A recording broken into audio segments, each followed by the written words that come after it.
One of the most discussed Matrix topics is why Cypher betrayed his team. Cypher's reasons were so influential that he inspired a group of radicals in the Matrix Online called the Cypherites. We have already discussed this topic several times on the channel. However, thanks to Warner Brothers copyright claiming our original Cypher was right video, we get to explain once again why Cypher did it, and see if this character, remembered for being a traitor, was right. Welcome to Matrix Explained.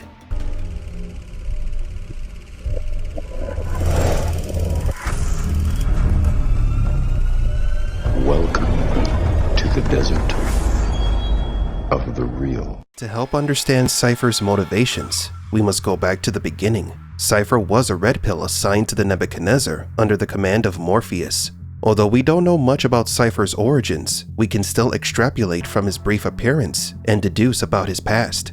Like other red pills, Cypher was born inside the Matrix. He caught the attention of Morpheus, who offered him the choice of the red or blue pill. Then Cypher went through the process that all red pills must go through, the psychological and physical combat training. The Animatrix shows that one of these tests was meant to determine if the red pill was a threat, if they had possible tendencies to betray the resistance. Cypher did pass all the tests, yet he still betrayed them in the end. So something else must have happened to him that drove him to betray the others. Cypher developed a deep hatred towards Morpheus. He believed that Morpheus lied to them before offering them the red pill. Cypher woke up in the real world looking for freedom and ended up in a literal nightmare. In the middle of a war he did not understand, to follow orders from a radical. But why was his hatred for Morpheus so deep? Cypher was a skeptic by nature, constantly doubting Neo's prophecy and nature. He did say that they were going to kill Neo at the beginning of the movie. We're gonna kill him, you understand that? Morpheus believes he is the one. Later he comments that Neo is going to pop after Neo discovered the truth and is having a panic attack. It's gonna pop.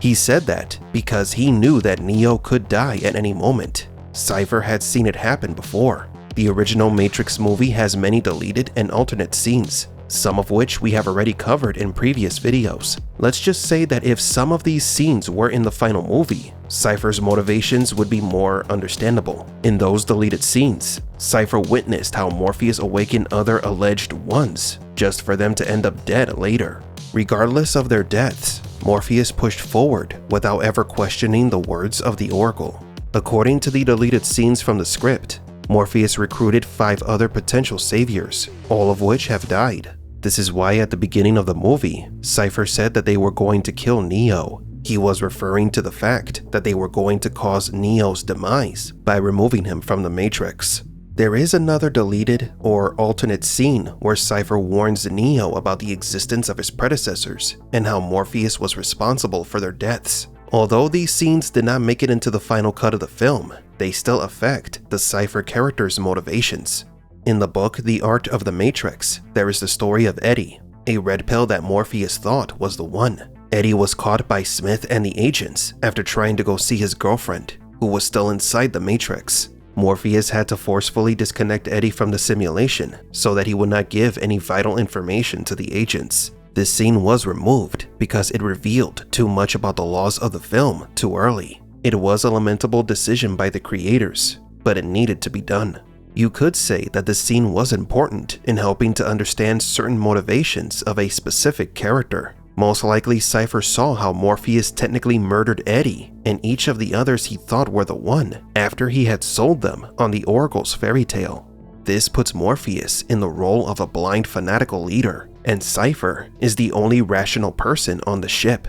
Now another thing that drove Cypher to madness, or perhaps extremism, was the Oracle. As you know, the Oracle is directly responsible for the love between Trinity and Neo. It was she who influenced Neo by alluding that Trinity liked him. Later in the film, Trinity confesses to Neo that the Oracle prophesied that she would fall in love with the One. But what does any of this have to do with Cypher? Throughout the movie, you can tell that Cypher is jealous of Neo. He questions Trinity if she likes him, and then he jokes about her never bringing him food to his bunk. Cypher had to watch as the woman he loved followed the prophecies of the Oracle and the orders of a fanatic. They were fighting a war that Cypher was convinced that they had already lost.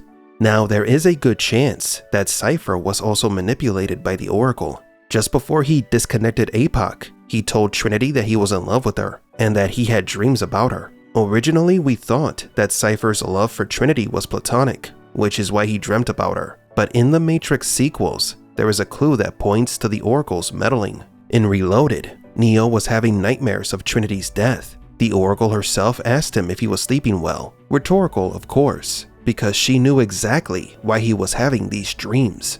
The love between the One and Trinity was part of the Oracle's plan, which includes Neo's nightmares. He had to dream about Trinity's demise to persuade him to choose her over Zion when the time came. So Cypher needed to fall in love with Trinity for him to betray Morpheus.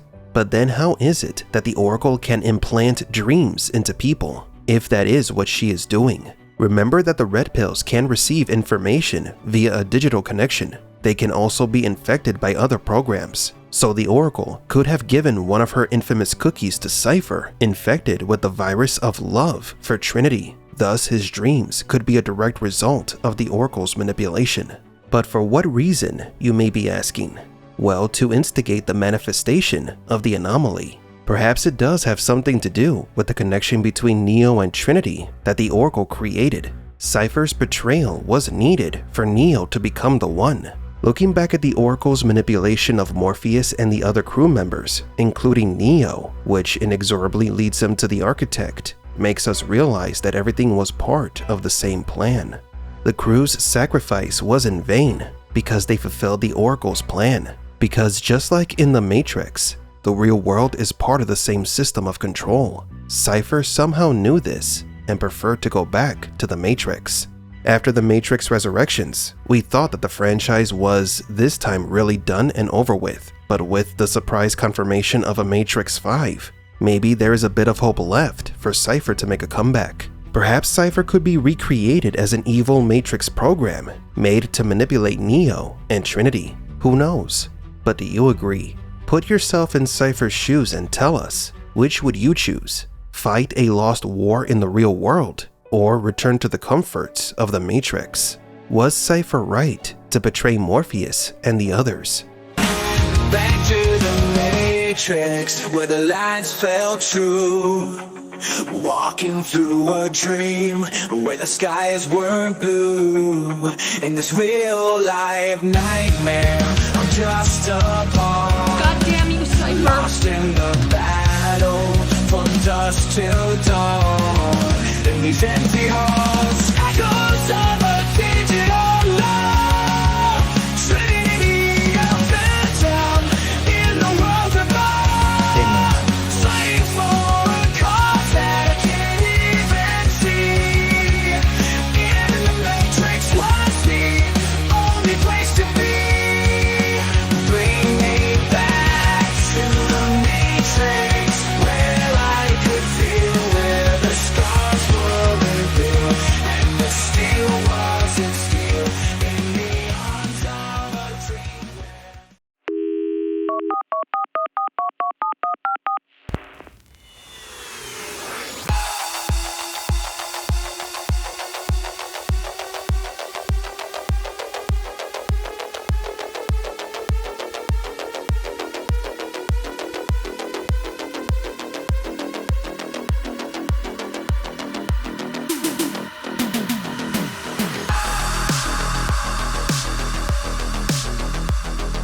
For Matrix Explained, please leave a like and subscribe.